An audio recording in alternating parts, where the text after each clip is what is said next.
오늘 같이 나누실 말씀은 구약성경 역대하 15장 8절부터 15절 말씀까지입니다. 구약성경 역대하 15장 8절부터 15절 말씀까지입니다. 우리 8절 9절 말씀만 같이 읽고 우리 말씀을 같이 나누겠습니다. 시작. 아사가 이 말 곧 선지자 오뎃의 예언을 듣고 마음을 강하게 하여 가증한 물건들을 유다와 베냐민 온 땅에서 없애고 또 에브라임 산지에서 빼앗은 성읍들에서도 없애고 또 여호와의 낭실 앞에 있는 여호와의 제단을 재건하고 또 유다와 베냐민의 무리를 모으고 에브라임과 므낫세와 시몬 가운데서 나와서 저희 중에 머물러 사는 자들을 모았으니 이는 이스라엘 사람들이 아사의 하나님 여호와께서 그와 함께 하심을 보고 아사에게로 돌아오는 자가 많았음이더라. 아멘. 어제 말씀을 통해서 우리가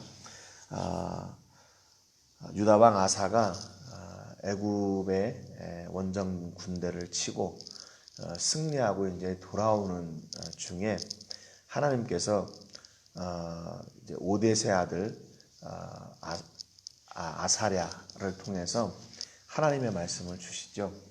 그 하나님의 말씀은 뭐였냐면 너희가 나를 찾으면 내가 너희와 함께하고 너희와 함께할 때에 하나님께서 복을 주시겠다라고 하는 것이었습니다. 그러니까 유다로 하여금 그 한 번의 성공으로 만족하지 말고 지속적인 그런 하나님께서 주시는 복을 누려라. 내가 너에게 그 지속적인 복을 주기를 원한다 하시는 그 아버지 하나님의 사랑의 마음이었다는 것을 저희가 같이 나눴습니다.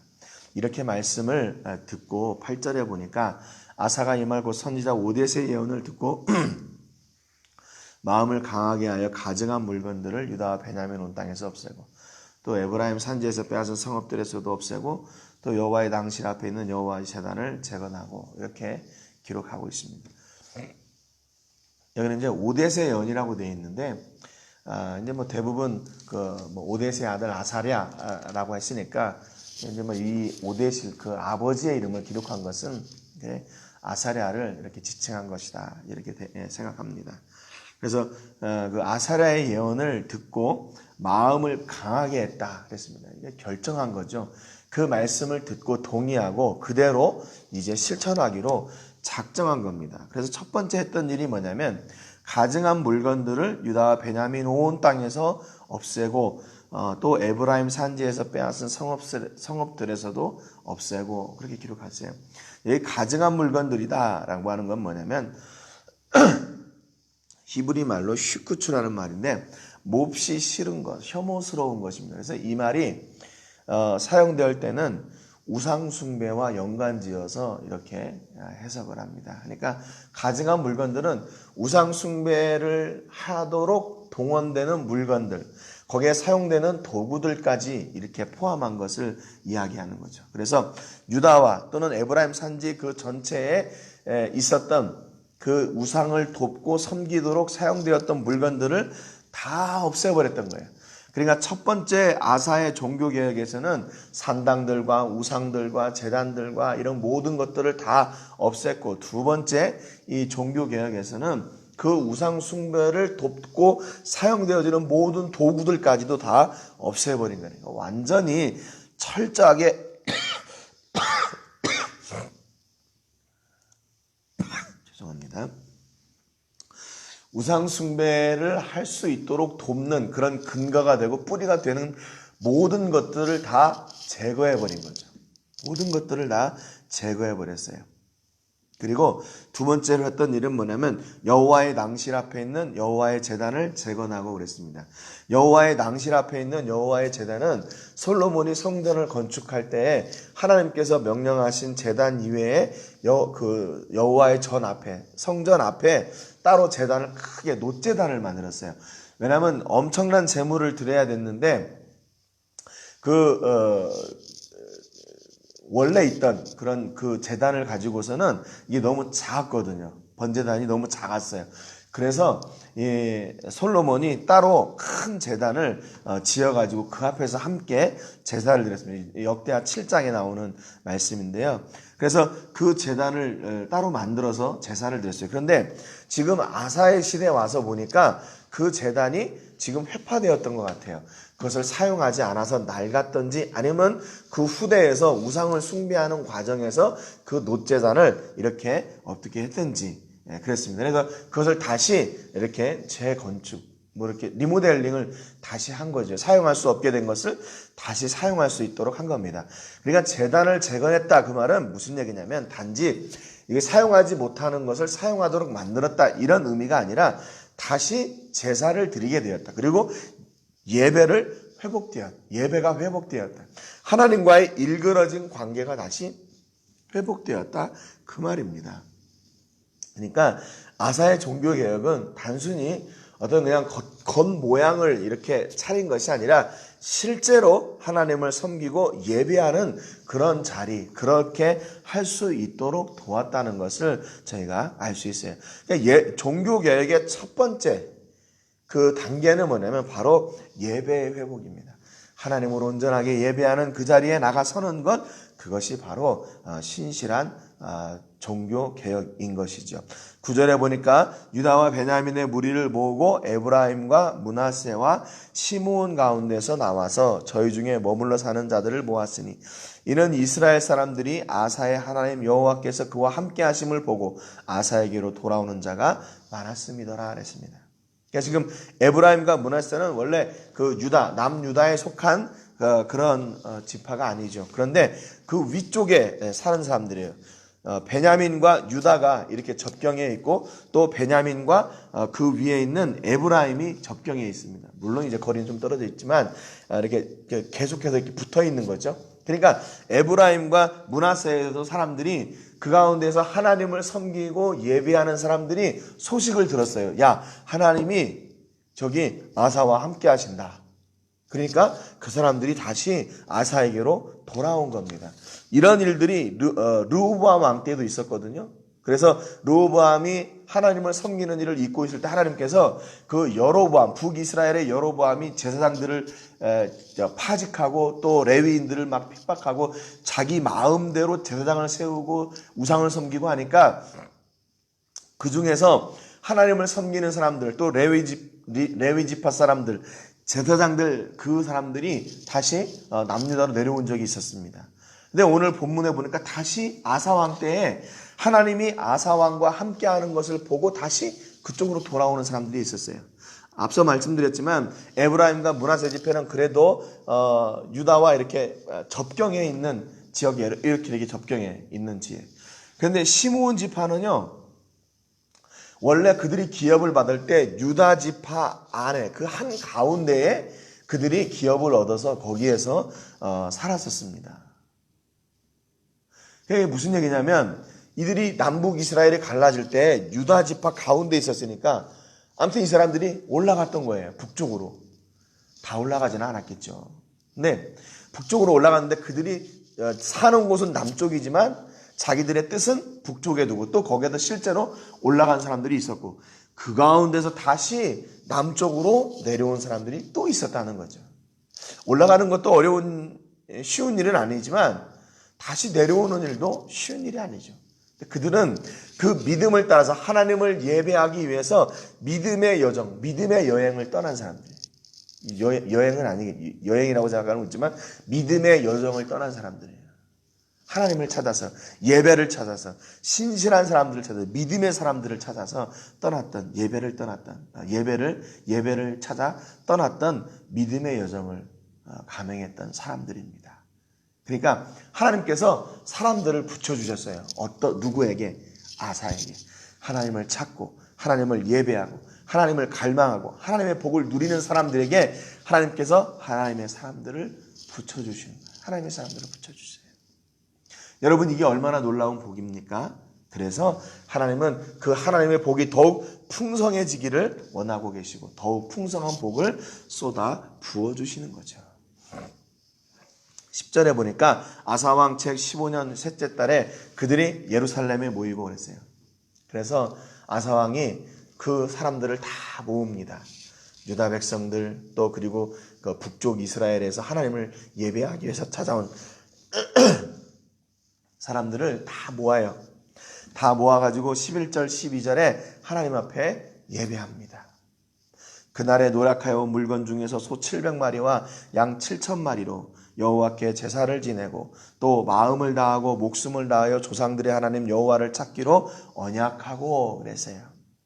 그러니까 지금 애굽의 군대를 다 물리치고 돌아와서 그때 노력했던 그런 탈취물들 가운데서 소 700마리, 양 7,000마리로 하나님 앞에 제사를 드려요. 여러분, 그러니까 지금 솔로몬 시대 이후로 이런 제사가 없었는데 아사 왕 때에 이렇게 놀라운 제사가 다시 드려지는, 그것도 자기 혼자 드리는 것이 아니라 온 백성들, 솔로몬처럼 온 백성들을 다 모아서, 하나님을 예배하는 백성들을 다 모아서 그 성전에서 다시 제사를 드리기 시작하는 겁니다. 그래서 여호와의 여호와를 찾기로 언약하고, 그 여호와가 어떤 여호와냐? 조상들의 하나님이에요. 아버지, 할아버지, 그 조상들의 하나님을 찾기로 언약했어요. 이 언약이라는 말은 우리가 잘 아는 것처럼 익숙한 단어예요. 베리트란 말인데요. 이게 언약, 계약, 협정, 그런 말입니다. 그러니까 왕과 신하들, 또 왕과 그의 종들 간에 이루어진 법적인 효력을 가지고 있는 그런 계약을 이야기하는. 그러니까 이것은 내가 반드시 지키지 않으면 내가 그 법을 어겼을 때 당하는 그런 법적인 그런 내가 뭐라고 해야 돼요? 그 법적인 처벌 내가 받겠습니다 라고 하는 그런 강제적인 그런 규약이 있는 거고, 내가 이 약속을 따라서 진짜로 살겠습니다 하는 그런 어떤 규약을 하나님과 맺은 거예요. 그래서 하나님, 우리가 이렇게 제사하는 이유는 우리에게 복 주신 하나님 우리가 끝까지 모시고 하나님만 온전히 섬기며 살겠습니다 라고 언약한 거예요. 그리고 13절 14절에 보니까 이스라엘 하나님 여호와를 찾지 아니하는 자는 대소남녀를 막론하고 죽이는 것이 마땅하다 하고, 무리가 큰 소리로 외치며 피리와 나팔을 불어 여호와께 맹세하며. 처음에는 언약했고 두 번째는 맹세했어요. 뭐라고 맹세했냐? 우리가 하나님을 찾지 않는 사람, 대소남녀, 어떤 사람이든지 죽음으로 그 약속을 어겼을 때는 죽음의 대가를 우리가 마땅히 받겠습니다. 죽겠습니다 그 말이에요. 죽어도 좋습니다 그 말이에요.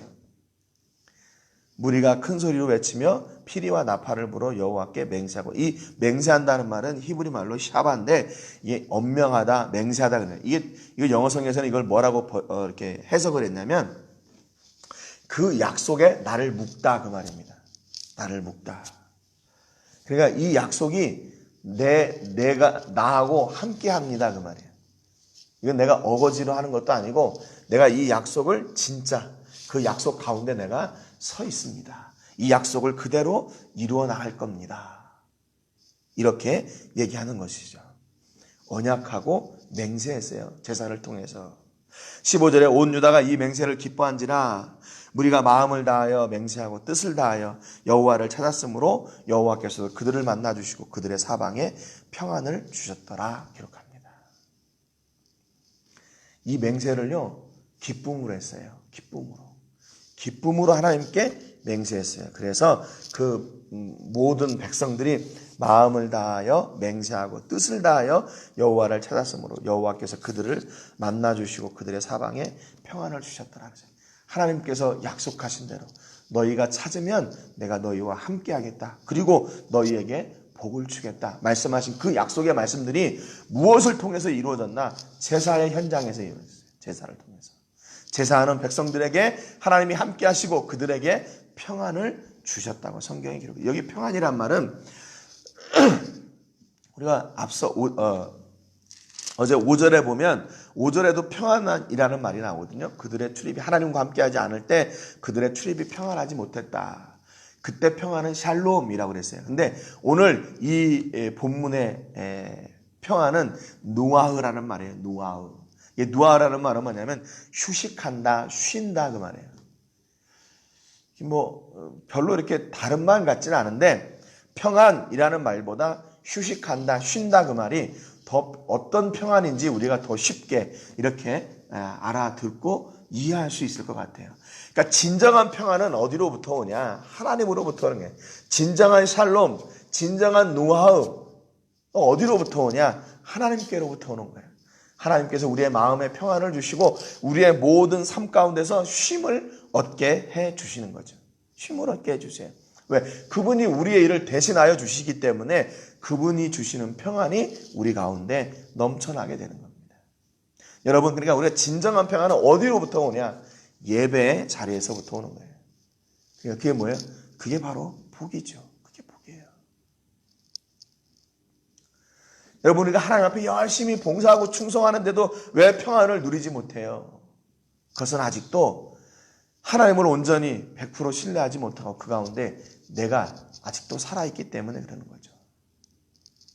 여러분, 그래서 오늘 우리가 서야 될 자리는 어디냐? 바로 예배의 자리예요. 그 예배의 자리에서 함께 하시는 하나님을 경험하고 하나님이 주시는 그 샬롬과 노하우를 누리는 그런 은혜와 복이 넘쳐나시기를 주님의 이름으로 축복합니다. 그래서 하나님께서 아사에게 계속 왜 말씀에 굳게 서고 이 종교개혁을 하게 하셨는지, 너 지금부터 종교개혁을 해라 하나님이 말씀하시지 않았지요? 내 하나님과 함께하라. 근데 아사는 그 말씀을 듣고 그러면 하나님과 함께하는 일이 무엇인가? 내 안에 있던 자기 주변에 있던 모든 그 우상 숭배의 잔재들을 완전히 제거해버리고 온전히 하나님을 회복하는 것이구나 라고 생각하고 그렇게 하나님 앞에 설 수 있었던 겁니다. 여러분, 오늘 우리의 삶 가운데서 우리가 서야 될 자리가 어디인지, 내가 하나님을 대신하여 혹시 붙들고 있는 것은 무엇인지 확인하시고 그것을 먼저 제하시고 하나님께로 돌아와 하나님께서 주시는 완전한 복을 누리시는 여러분 되시기를 주님의 이름으로 축복합니다. 오늘 기도하실 때는 우리 이용남 선교사님을 위해서 기도해 주시기 바랍니다.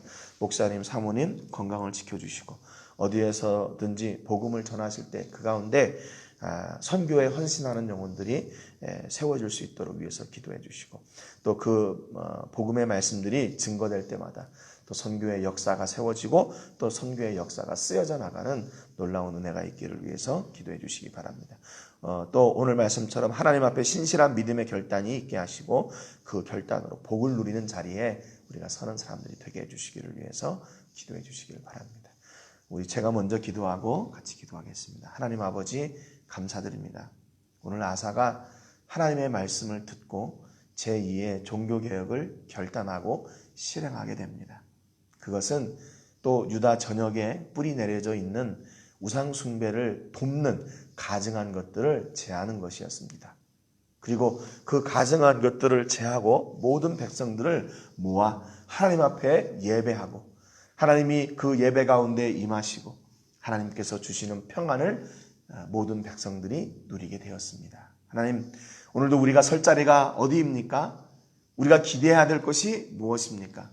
하나님을 기대하게 하시고 하나님을 예배하는 자리에 서게 하여 주셔서 하나님이 주시는 진정한 샬롬과 노하우를 누리는 우리 모든 식구들이 다 되게 하여 주시옵소서. 가정 위에, 자녀들 위에, 사업장 위에, 사역 위에 하나님께서 진정한 평화와 복을 내려 주시옵소서. 감사와 영광 드리고 예수님의 이름으로 기도합니다. 아멘.